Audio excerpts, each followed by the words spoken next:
by Maria Therese. Chapter 9. Phoebe's Secret. "Why do you keep smiling to yourself, Phoebe?" asked Rose as they were working together one morning, for Dr. Alec considered housework the best sort of gymnastics for girls. So Rose took lessons from Phoebe in sweeping, dusting, and bed-making. "I was thinking about a nice little secret I know, and I couldn't help smiling." "Shall I know it sometime?" "Guess you will." "Shall I like it?" "Oh, won't you, though?" "Will it happen soon?" "Sometime this week." "I know what it is. The boys are going to have fireworks on the 4th, and have got some surprise for me, haven't they?" "That's telling." "Well, I can wait. Only tell me one thing. Is Uncle in it?" "Of course he is. There's never any fun without him." "Then it is all right, and sure to be nice." Rose went out on the balcony to shake the rugs, and having given them a vigorous beating, hung them on the balustrade to air while she took a look at her plants. Several tall vases and jars stood there, and the month of June's sun and rain had worked wonders with the seeds and slips she had planted. Morning glories and nasturtiums ran all over the bars, making haste to bloom. Scarlet beans and honeysuckles were climbing up from below to meet their pretty neighbors, and the woodbine was hanging its green festoons wherever it could cling. The waters of the bay were dancing in the sunshine. A fresh wind stirred the chestnut trees with a pleasant sound, and the garden below was full of roses, butterflies, and bees.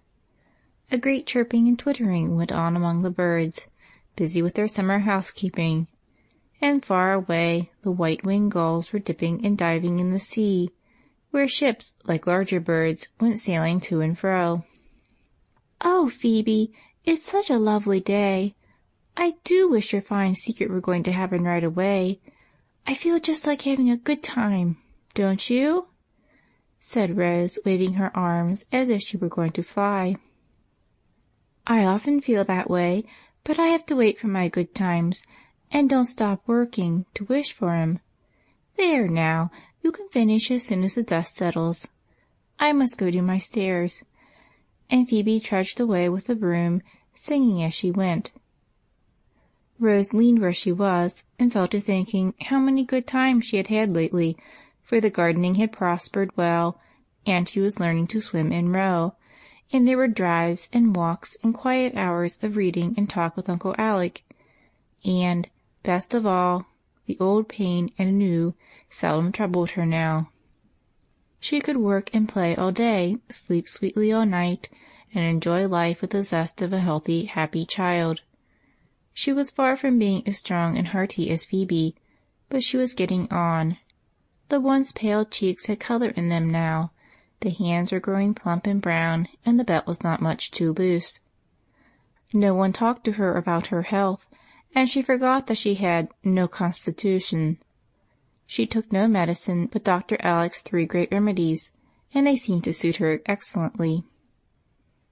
Aunt Plenty said it was the pills, but, as no second batch ever followed the first, I think the old lady was mistaken. Rose looked worthy of her name as she stood smiling to herself over a happier secret than any Phoebe had, a secret which she did not know herself till she found out, some years later, the magic of good health. "Look only," said the brownie, "at the pretty gown of blue, at the kerchief pinned about her head, and at her little shoe," said a voice from below, as a great cabbage rose came flying against her cheek. "What is the princess dreaming about up there in her hanging garden?" added Dr. Alec, as she flung back a morning glory. "I was wishing I could do something pleasant this fine day, something very new and interesting, for the wind makes me feel frisky and gay." "Suppose we take a pull over to the island. I intended to go this afternoon, but if you feel more like it now, we can be off at once." I do. I'll come in 15 minutes, Uncle. I must just scramble my room to rights, for Phoebe has a great deal to do." Rose caught up the rugs and vanished as she spoke, while Dr. Alec went in, saying to himself, with an indulgent smile, "It may upset things a trifle, but half a child's pleasure consists in having his fun when he wants it." Never did duster flap more briskly than the one Rose used that day, and never was a room scrambled to rights in such haste as hers. Tables and chairs flew into their places as if alive, curtains shook as if a gale were blowing, china rattled, and small articles tumbled about as if a young earthquake were playing with them. The boating suit went on in a twinkling, and Rose was off with a hop and a skip, little dreaming how many hours it would be before she saw her pretty room again. Uncle Alec was putting a large basket into the boat when she arrived, and before they were off, Phoebe came running down with a queer, knobby bundle done up in a waterproof. "We can't eat half that luncheon, and I know we shall not need so many wraps. I wouldn't lumber the boat up so," said Rose, who still had secret scares when on the water. "Couldn't you make a smaller parcel, Phoebe?" asked Dr. Alec, eyeing the bundle suspiciously. "No, sir, not in such a hurry," and Phoebe laughed as she gave a particularly large knob a good poke. "Well, it will do for ballast. Don't forget the note to Mrs. Jessie, I beg of you."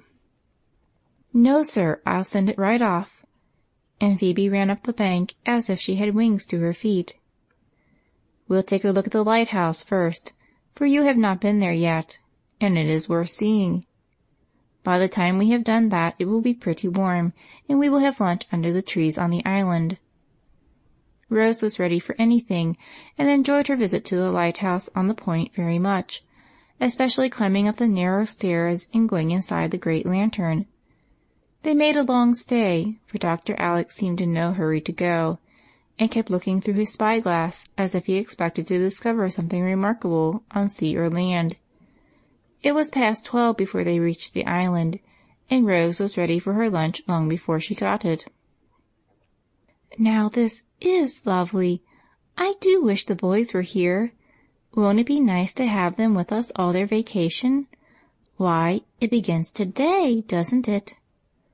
Oh, I wish I'd remembered it sooner, and perhaps they would have come with us," she said as they lay luxuriously eating sandwiches under the old apple tree. "So we might. Next time we won't be in such a hurry. I expect the lads will be taking our heads off when they find us out," answered Dr. Alec, placidly drinking cold tea. "Uncle, I smell a frying sort of smell," Rose said, pausing suddenly as she was putting away the remains of the lunch half an hour later. "So do I. It is fish, I think." For a moment they both sat with their noses in the air, sniffing like hounds.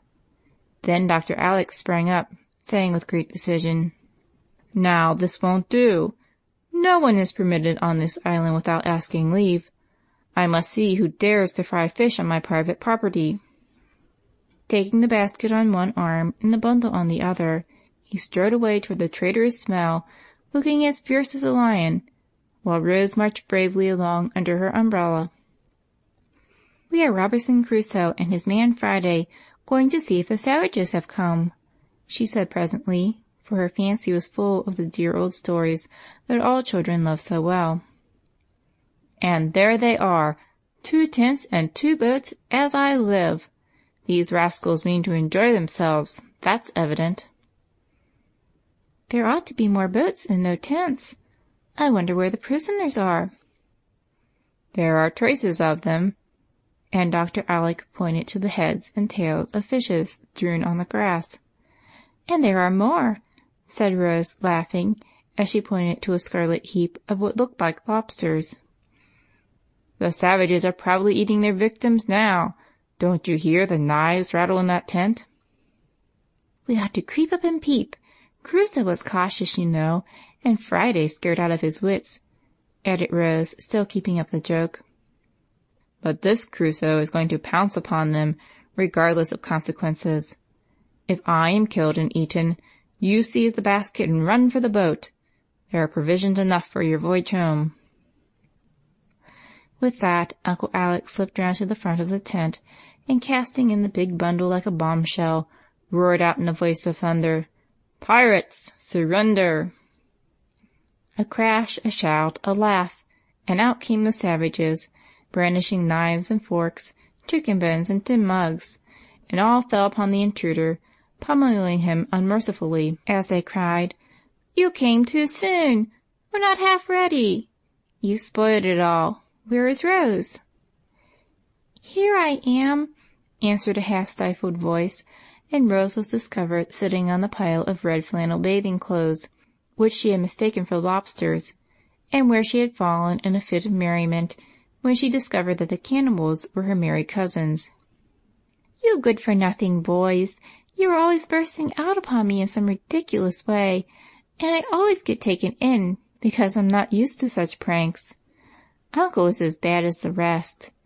I like it, however, and it's great fun," she said as the lads came round her, half scolding, half welcoming, and wholly enjoying the double surprise.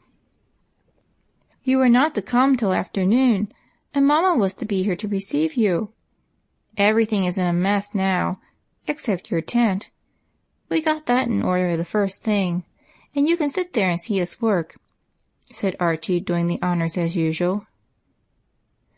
"Rose felt it in her bones, as Debbie says, that something was in the wind and wanted to be off at once. So I let her come and should have kept her away an hour longer, if your fish had not betrayed you," explained Uncle Alec, subsiding from a ferocious Crusoe into his good-natured self again. "As this seat is rather damp, I think I'll rise," said Rose, as the excitement lessened a little. Several fishy hands helped her up, and Charlie said as he scattered the scarlet garments over the grass with an oar, "We had a jolly good swim before dinner, and I told the brats to spread these to dry. Hope you brought your things, Rose, for you belong to the lobsters, you know, and we can have no fun of teaching you to dive and float on your back and tread water."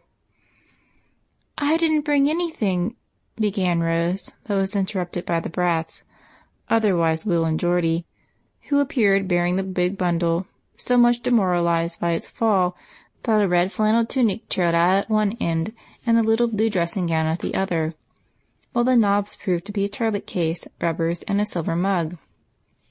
"Oh, that sly Phoebe! This was the secret, and she bundled up those things after I went down to the boat," cried Rose with sparkling eyes. "Guess something is smashed inside, for a bit of glass fell out," observed Will, as they deposited the odd-looking bundle at her feet. "Catch a girl going anywhere without a looking-glass. We haven't got one among the whole lot of us," added Mac, with masculine scorn. "Dandy has.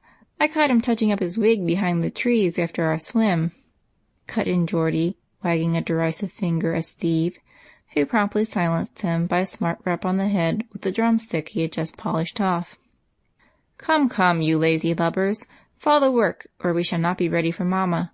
Take Rose's things to her tent and tell her all about it, Prance. Mac and Steve, you cut away and bring up the rest of the straw. And you small chaps clear off the table, if you have stuffed all you can. Please, Uncle, I'd like your advice about the boundary lines and the best place for the kitchen." Everyone obeyed the chief, and Rose was escorted to her tent by Charlie, who devoted himself to her service. She was charmed with her quarters, and still more so with the program with which he unfolded before her as they worked. "We always camp out somewhere in vacation, and this year we thought we'd try the island. It is handy, and our fireworks will show off well from here." "Shall we stay over the 4th? 3 whole days? Oh, me! What a frolic it will be!" "Bless your heart, we often camp for a week, we big fellows. But this year the small chaps wanted to come, so we let them. We have great larks, as you'll see, for we have a cave and play Captain Kidd, and have shipwrecks and races and all sorts of games.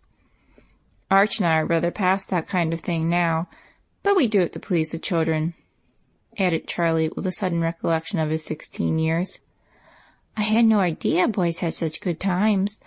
Their plays never seemed a bit interesting before, but I suppose that was because I never knew any boys very well, or perhaps you were unusually nice ones," observed Rose, with an artless air of appreciation that was very flattering. "We are a pretty clever set, I fancy, but we have a good many advantages, you see. There are a tribe of us to begin with.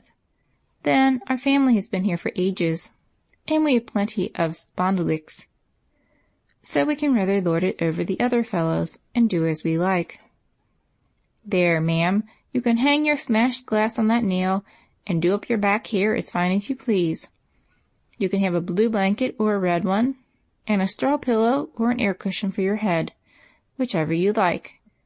You can trim up to any extent and be as free and easy as squaws in a wigwam, for this corner is set apart for you ladies, and we never cross the line that Uncle is drawing until we ask leave. Anything more I can do for you, cousin?" "No, thank you. I think I'll leave the rest till Auntie comes, and go and help you somewhere else if I may." "Yes, indeed. Come on and see the kitchen. Can you cook?" asked Charlie as he led the way to the rocky nook where Archie was putting up a sailcloth awning. "I can make tea and toast bread." "Well, we'll show you how to fry fish and make chowder. Now you just set these pots and pans round tastefully and sort of tidy up a bit, for Aunt Jessie insists on doing some of the work, and I want it to be decent here." By 4 o'clock the camp was in order, and the weary workers settled down on Lookout Rock to watch for Mrs. Jessie and Jamie, who was never far from Mamma's apron string. They looked like a flock of bluebirds, all being in sailor rig with enough blue ribbon flying from the 7 hats to have set up a milliner. Very tuneful bluebirds they were, too, for all the lads sang, and the echo of their happy voices reached Mrs. Jessie long before she saw them. The moment the boat hove in sight, up went the island flag, and the bluejackets cheered lustily, as they did on every possible occasion, like true young Americans. This welcome was answered by the flapping of a handkerchief and the shrill "rah, rah, rah" of the one small tar who stood in the stern, waving his hat manfully, while a maternal hand clutched him firmly in the rear. Cleopatra, landing from her golden galley, never received a heartier greeting than little Mum, as she was borne to her tent by the young folk, for love of whom she smilingly resigned herself to 3 days of discomfort, while Jamie immediately attached himself to Rose, assuring her of his protection from the manifold perils which might assail them. Taught by long experience that boys are always hungry, Aunt Jessie soon proposed supper and proceeded to get it, enveloped in an immense apron, with an old hat of Archie's stuck atop of her cap. Rose helped and tried to be as handy as Phoebe, though the peculiar style of table she had to set made it no easy task. It was accomplished at last, and a very happy party lay about under the trees, eating and drinking out of anyone's plate and cup, and quite untroubled by the frequent appearance of ants and spiders, and places which these interesting insects are not expected to adorn. "I never thought I should like to wash dishes, but I do," said Rose, as she sat in the boat after supper, lazily rinsing plates in the sea, and rocking luxuriously as she wiped them. "Mum is mighty particular. We just give 'em a scrub with sand and dust 'em off with a bit of paper. It's much the best way, I think," replied Geordie, who reposed in another boat alongside. "How Phoebe would like this! I wonder Uncle did not have her come." "I believe he tried to, but Debbie was as cross as 2 sticks, and said she couldn't spare her. I'm sorry, for we all like the Phoebe bird, and she'd chirp like a good one out here, wouldn't she? She ought to have a holiday like the rest of us. It's too bad to leave her out." This thought came back to Rose several times that evening, for Phoebe would have added much to the little concert they had in the moonlight, would have enjoyed the stories told, been quick at guessing the conundrums, and laughed with all her heart at the fun. The merry going to bed would have been best of all, for Rose wanted someone to cuddle under the blue blanket with her, there to whisper and giggle and tell secrets as girls delight to do. Long after the rest were asleep, Rose lay wide awake, excited by the novelty of everything about her, and a thought that had come into her mind. Far away she heard a city clock strike 12. A large star like a mild eye peeped in at the opening of the tent, and the soft plash of the waves seemed calling her to come out. Aunt Jessie lay fast asleep, with Jamie rolled up like a kitten at her feet, and neither stirred as Rose in her wrapper crept out to see how the world looked at midnight. She found it very lovely, and sat down on a cracker keg to enjoy it with a heart full of the innocent sentiment of her years. Fortunately, Dr. Alec saw her before she had time to catch cold, for, coming out to tie back the door flap of his tent for more air, he beheld the small figure perched in the moonlight. Having no fear of ghosts, he quietly approached, and seeing that she was wide awake, said with a hand on her shining hair, "What is my girl doing here?" "Having a good time," answered Rose, not at all startled. "I wonder what she was thinking about so soberly." "The story you told of the brave sailor who gave up his place on the raft to the woman, and the last drop of water to the poor baby. People who make sacrifices are very much loved and admired, aren't they?" she asked earnestly. "If the sacrifice is a true one, but many of the bravest never are known and get no praise. That does not lessen their beauty, though perhaps it makes them harder, for we all like sympathy." And Dr. Alec sighed a patient sort of sigh. "I suppose you have made a great many. Would you mind telling me one of them?" asked Rose, arrested by the sigh. "My last was to give up smoking," was the very unromantic answer to her pensive question. "Why did you?" "Bad example for the boys." "That was very good of you, Uncle. Was it hard?" "I am ashamed to say it was, but, as a wise old fellow once said, it is necessary to do right. It is not necessary to be happy." Rose pondered over the saying as if it pleased her, and then said with a clear, bright look, "The real sacrifice is giving up something you want or enjoy very much, isn't it?" "Yes." "Doing it one's own self, because one loves another person very much and wants her to be happy?" "Yes." "And doing it pleasantly and being glad about it and not minding the praise if it doesn't come?" "Yes, dear, that is the true spirit of self-sacrifice. You seem to understand it, and I dare say you will have many chances in your life to try the real thing. I hope they won't be very hard ones." "I think they will," began Rose, and there stopped short. "Well, make one now and go to sleep, or my girl will be ill tomorrow, and then the aunts will say camping out was bad for her."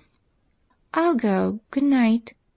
And throwing him a kiss, the little ghost vanished, leaving Uncle Alec to pace the shore and think about some of the unsuspected sacrifices that had made him what he was.